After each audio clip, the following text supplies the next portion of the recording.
Venez prendre un grand bol d'air frais au 24e Festival international de la photo animalière et de nature de Montier-en-Der du 18 au 21 novembre 2021. Des expositions photographiques, des animations, des conférences et le village des marques attendent petits et grands pour des rencontres et des échanges inoubliables. Retrouvez le programme complet et les informations pratiques sur photomontier.org. 24e Festival international de la photo animalière et de nature, bien plus qu'un festival photo. Déployé par le gouvernement dans le cadre de France Relance, MaPrimeRénov' en Meuse aide les ménages à mieux isoler leur logement ou à changer de chauffage pour un meilleur confort et des économies d'énergie. Plus d'informations sur maprimerenov.gouv.fr. Le festival Eclectic Rock revient pour sa 15e édition, avec le parcours musical le samedi 12 novembre dans les bars de Saint-Dizier. Et au Fuseau pour le Metal Fest avec Dagoba, Loud Blast et Destinity le vendredi 19 novembre, Ange le samedi 27 novembre et Feu Chatterton le jeudi 2 décembre. Plus d'infos sur le site internet des Trois Scènes. La ville de Saint-Dizier va bientôt être plongée dans la magie de Noël. Les projets des habitants bragards soutenus et financés par la municipalité. Et si les jeunes sportifs Vitria devenaient les grands sportifs de demain ?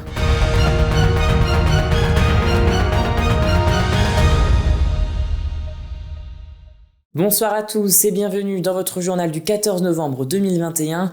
Dans un mois pile sonnera les fêtes de fin d'année. À Saint-Dizier, la ville se prépare à offrir aux habitants et visiteurs un spectacle d'illumination de toutes les couleurs dans diverses rues de la ville, mais également au cœur de la place de l'hôtel de ville.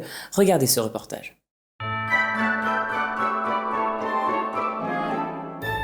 Chaque année, au mois de décembre, la ville de Saint-Dizier se pare aux couleurs de Noël au travers de diverses illuminations. Rouge, jaune, bleu ou encore argenté, à l'occasion des fêtes de fin d'année, la cité bragarde devient une véritable palette de couleurs brillantes.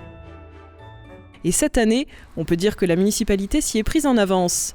Depuis le 12 octobre, 6 agents s'attellent à l'installation des guirlandes lumineuses. On installe les illuminations en partant des extérieurs de ville pour revenir vers le centre-ville.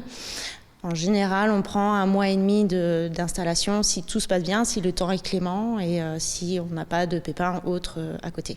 Au total, ce ne sont pas moins de 260 motifs qui vont être installés dans les rues bragardes, avec 5 km de guirlandes dans les arbres et 500 mètres de guirlandes pour le sapin. Mais la ville réserve quelques nouveautés pour cette année. Les nouveautés, en fait, ça sera un peu une surprise, mais nous allons, comme l'année passée, effectivement refaire des investissements et faire quelques changements.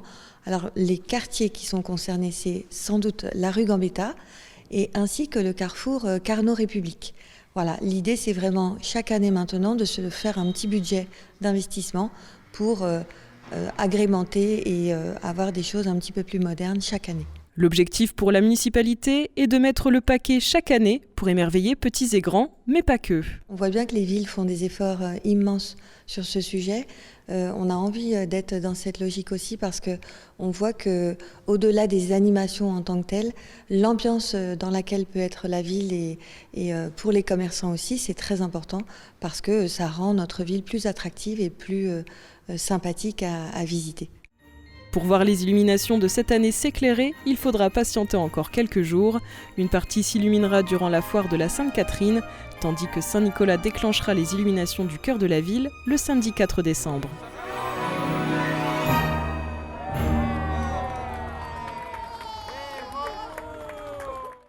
Connaissez-vous le fonds de participation des habitants, appelé FPH ?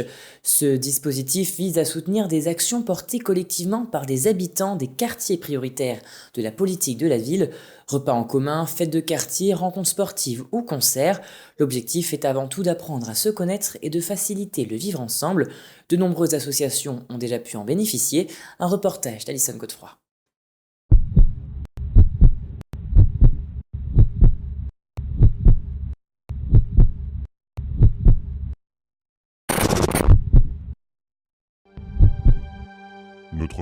Ce projet a vu le jour en 2020, il est porté par Alex Meyer. L'association Modiosart est une création artistique basée sur l'humain. Autodidacte, il possède plusieurs casquettes, vidéaste, musicien et créateur de mode. Son objectif, transmettre différents messages via différents projets. On nous a versé 500 € Donc c'est pour le fonctionnement de l'association. Donc voilà, c'est la première base en fait. Donc ce qui, je pense, appelle sur d'autres subventions. C'est vraiment de la découverte. C'était la première fois. Donc c'est, je pense, un coup de pouce. Voilà un dispositif qui soutient les habitants de la ville de Saint-Dizier et il s'appelle le Fonds de participation des habitants. Créé en 1998 par les comités interministériels des villes, ce fonds soutient des actions mais aussi des lancements de projets. Il est une première et s'adresse aux quartiers prioritaires, Lannou, le Verbois et le Grand Lachat. Ça existe depuis 2011 sur Saint-Dizier. Ça nous est venu parce qu'on avait des habitants qui avaient envie de créer des animations en pied d'immeuble ou sur des espaces libérés qui avaient besoin d'un accompagnement de la mairie. Les fêtes de voisins, des petits concours de pétanque, des petites sorties, un petit minibus pour aller au DER. Ce sont des actions qu'on a commencé à financer, qui nous ont dit oui, on a parfois juste besoin d'un petit coup de pouce pour ne pas perdre l'idée et avoir envie de s'investir dans sa ville. Le fonds de participation des habitants permet de recevoir jusqu'à 500 €. Il est possible de faire la demande toute l'année en déposant un dossier auprès de l'agglomération.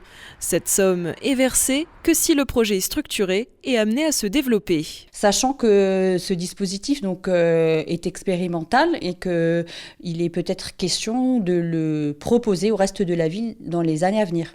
Ici, dans le quartier du Verbois, est née la Maison pour un accueil solidaire. Celle-ci propose un atelier sur le thème du vélo nommé les dérailleurs. L'atelier récupère des vélos auprès de particuliers, d'entreprises ou de déchetteries. L'objectif, répondre aux problématiques de mobilité. L'avantage qu'a ce fonds, et je recommande, j'invite toutes les associations qui le peuvent, est un fonds qui est facilement mobilisable. C'est facile à monter, il n'y a pas de lourdeur administrative. C'est un truc qu'il faudrait qu'on arrive à mobiliser une fois par an, quoi. Chaque année et depuis 10 ans, des projets innovants sont découverts. Environ 5 projets sont soutenus annuellement par ce fonds. Et passons à présent au chiffre du jour qui est de 105,56, ce qui correspond au pourcentage de nouveaux cas confirmés quotidiens dans la Marne en 7 jours selon le gouvernement, contre 90% en Haute-Marne et 60% dans la Meuse. Du sport à présent, c'était une journée spéciale, une journée de détection départementale des jeunes joueurs qui s'est tenue à Vitry-le-François. L'objectif, dénicher les meilleurs joueurs de handball, un reportage de James Beaurepaire.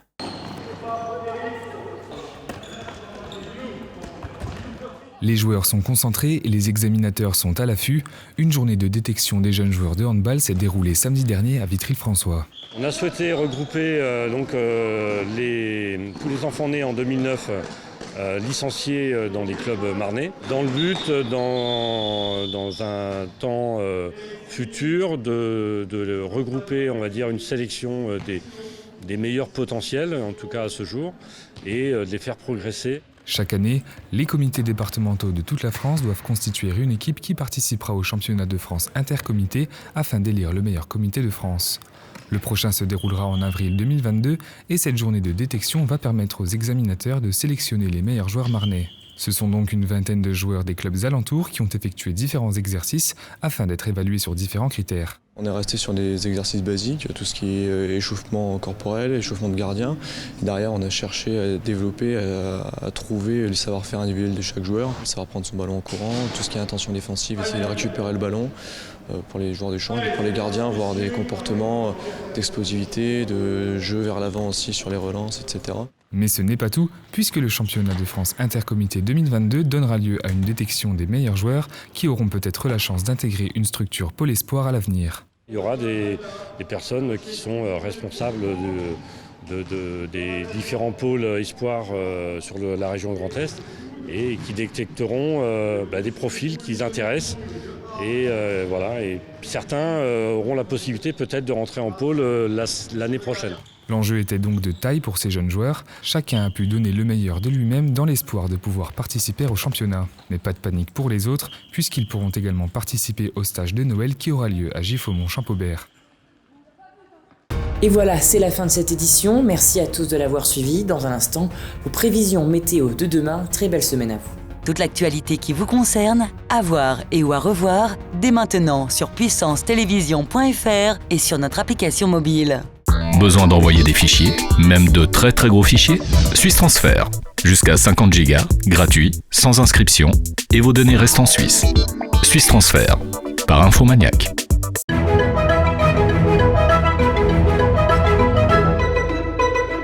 Bonsoir à tous. On démarre la semaine avec un léger retour du soleil. On annonce demain matin des éclaircies à Bar-le-Duc. Partout ailleurs, le temps restera gris. L'après-midi, le ciel sera très chargé avec quelques passages nuageux parfois denses. Il fera 8 degrés à Bar-le-Duc et à Chaumont, 9 degrés à Saint-Dizier, enfin 10 degrés à Vitry-le-François. Demain, nous fêterons les Albert et nous perdrons 3 minutes de soleil. Très bonne soirée avec Puissance Télévision.